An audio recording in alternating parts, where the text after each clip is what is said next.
nous sur ce plateau à présent. Magali Robot-Cassilde, bonsoir. Bonsoir. Vous êtes avocate au barreau de Cayenne. Vous étiez bâtonnier à l'époque de la mobilisation l'année dernière.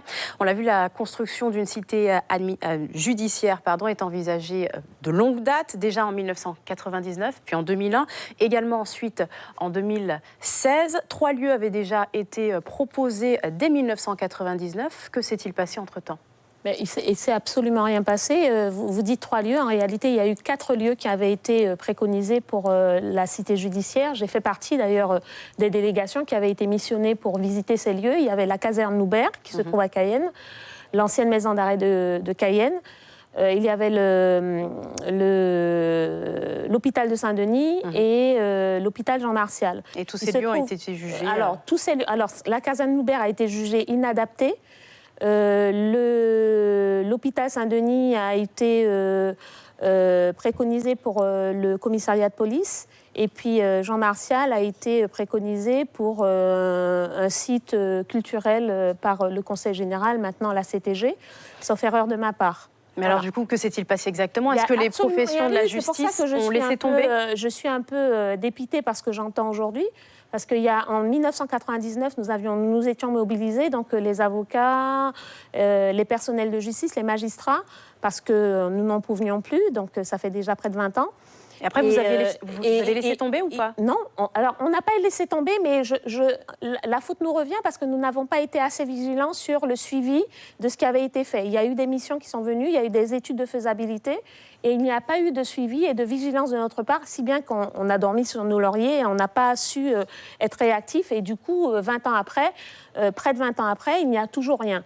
Et c'est pour ça que je pense qu'aujourd'hui, malgré les accords qui ont été signés, quand je lis le plan d'urgence qui a été signé le 21 avril l'année dernière, je lis simplement pour la cité. Une cité judiciaire sera créée à Cayenne. Il s'agit d'une réponse concrète aux demandes des Guyanais. Ça s'arrête là. Il n'y a pas d'échéance, il n'y a rien du tout, il n'y a absolument rien de prévu. Et il y a eu des comités de suivi, donc concernant le pôle justice et sécurité auquel j'ai assisté. Il y a eu 2 réunions, il y en a eu peut-être 3 ou 4, mais j'ai assisté à 2.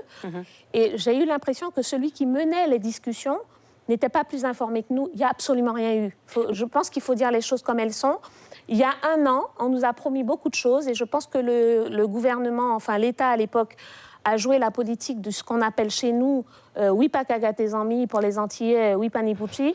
On nous a donné beaucoup de choses, en tout cas sur le papier, mais concrètement, il n'y a absolument rien. Mais alors cette fois, quelle sera votre démarche, la démarche du barreau de Cayenne, de Guyane? Alors la démarche, je ne suis plus bâtonnier, mais je suis encore avocat, je suis guyanais, je me sens impliquée, je me sens concernée par ce qui se passe dans mon pays, pas que par la justice d'ailleurs. Et je pense que réellement, il faut absolument être vigilant sur le suivi de ces accords-là. Il ne faut plus faire confiance à l'État et se dire, bon, on nous a promis telle chose, notre destin, on doit le prendre en main. On doit être les acteurs de notre destin. L'accord prévoit aussi la construction d'un tribunal de grande instance à Saint-Laurent, on l'a vu, avec une maison d'arrêt qui aurait environ 300 places. 3 propositions de foncier ont déjà été faites, donc on a plus d'avance que sur la cité judiciaire pour Cayenne. Vous estimez que ça n'est pas la priorité aujourd'hui? Pourquoi? Je ne dis pas que ce n'est pas la priorité, je dis simplement que ça, c'est une nécessité. Et là, on l'avait dit à l'époque et on l'a dit les années précédentes. Je dis simplement que la cité judiciaire sur Cayenne, on la demande depuis très longtemps. Sur Saint-Laurent-du-Maroni, on sait qu'il y a une explosion démographique qui justifie justement cette construction de prison, qui justifie l'existence d'un tribunal de grande instance.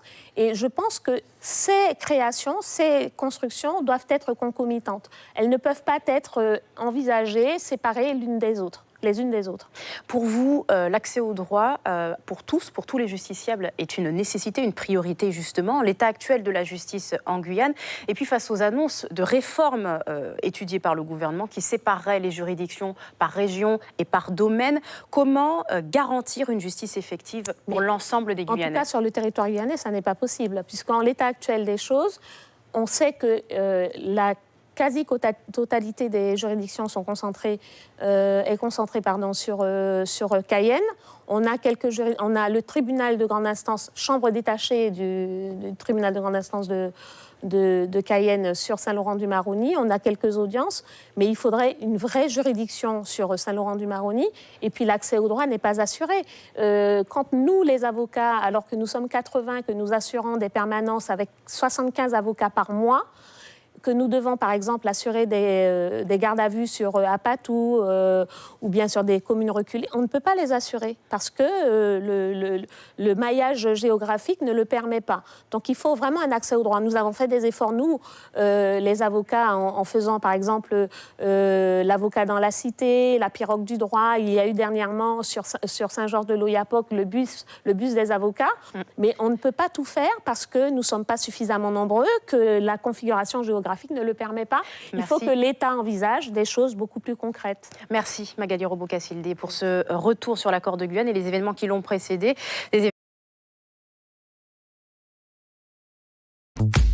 Suivez l'info sur Guyane la Première.